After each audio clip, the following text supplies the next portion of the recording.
Hey kids, I'm in the kitchen again, and tonight's a new recipe. Let me show you what I got out for the cook. Okay, my standard porcelain covered cast iron dish. We have some cornstarch, salt, pepper, some sriracha sauce, a little bit of tomato sauce, some bouillon, liquid aminos for soy sauce replacement, some white vinegar, onions, tomatoes, and red capsicums, red peppers, some garlic, some scallions, a little bit of sweetener, a little bit of butter, a couple packages of chicken thighs. So the first thing we're going to do is to brown up our chicken thighs and get going with the cook. Okay, so I got in a bowl, I got some salt and pepper, just a regular granulated black pepper and some sea salt. I'm going to throw in my chicken thighs and then some cornstarch and mix all this up. Okay, so I got a little bit of my chicken thighs in here already. I'm going to sort of just layer the salt and pepper in between the chicken thighs. Add my second layer here because I got two packages of 6. This is the boneless, skinless chicken thighs. You can see there. See, I'll put it in there like that. And hopefully I won't dump everything on the floor here.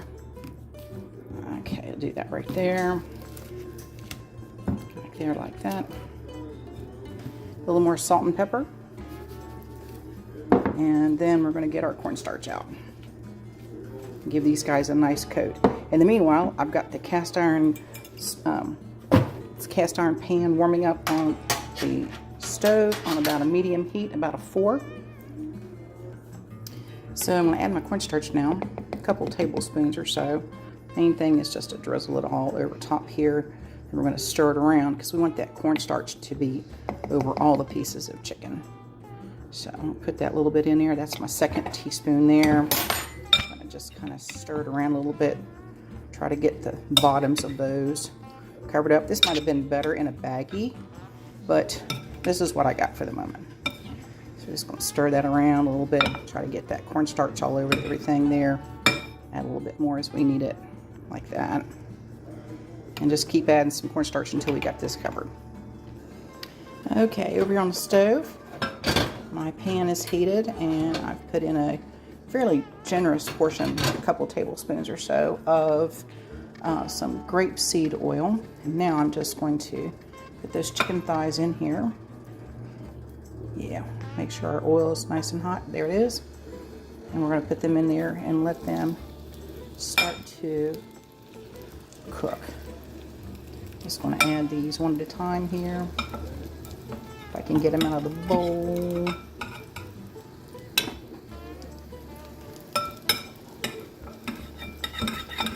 And spread them around our pan here and let them just start to cook. There we go. That sounds better. There we go. That's working better now.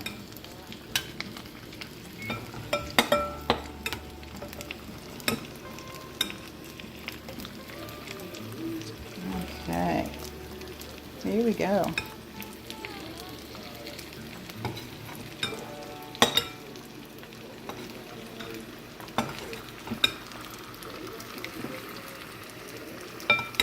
Okay, looks like they're going to all fit. That's great. We're just going to let them start to slow cook. There we go. Perfect.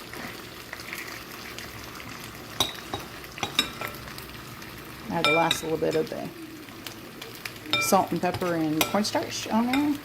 Just sprinkle it in there. Okay, we're going to let this cook for a while.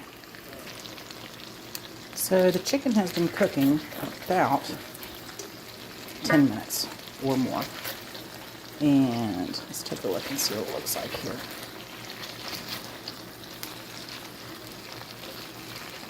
It's starting to get done, but it's not done enough.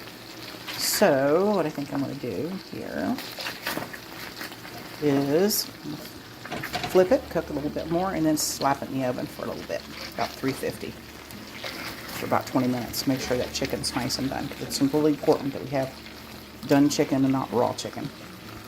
So I'm going to let it cook a little bit more, get brown on the other side, and then slap her in the oven.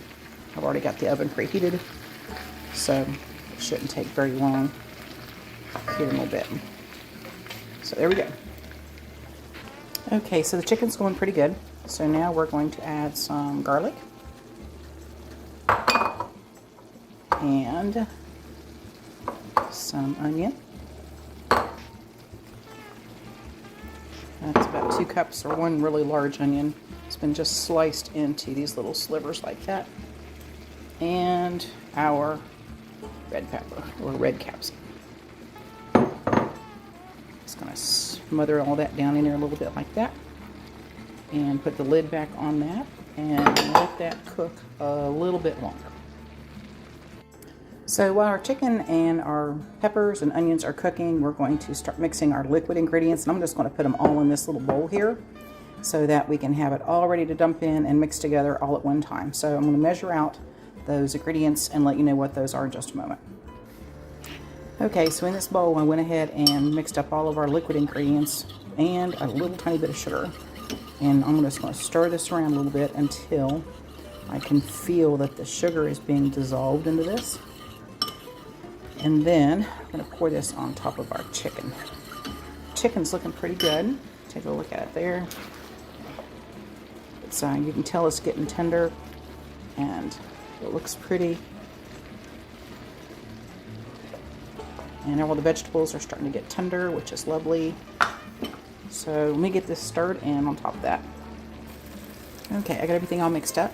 That's what it looks like when it's done there. It looks nice and pretty. And now we're just going to pour it on top of all of that lovely chicken there. Oops, we're missing a little bit of our stuff. We'll scoop that out. And then now we're going to take and add our tomatoes. Put those right on like that.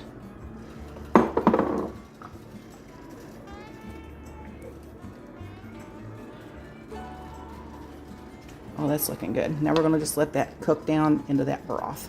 Get all that lovely chicken down into there and get it sucking up all the wonderful flavors from that sauce we just made. Okay, doesn't that look good? The last thing we're going to do is we're going to put in about 1 tablespoon of butter. Just going to put it here on the side a little bit. Let that work in. And as soon as I get that incorporated, we're going to put this in the oven. Just going to put that down in there like that. Let that melt. Like I said, I got the oven at 350, and I'm nestling all that chicken down in that juice. That lovely broth there. And we'll slide it in the oven so that way the chicken will be super, super tender. So we'll be back in about a half an hour. Well, it's been out of the oven, and we've had dinner, and this is all that's left. Tiny pieces, 4 pieces of this lovely dish. It turned out really, really good. It tastes wonderful. It's spicy, just enough to have a nice tingle on your lips, but not so hot that you can't enjoy it. I think it's a winner. This is definitely something we'll be cooking up again. So I hope you try it and enjoy it just as much as we did. Have a blessed evening.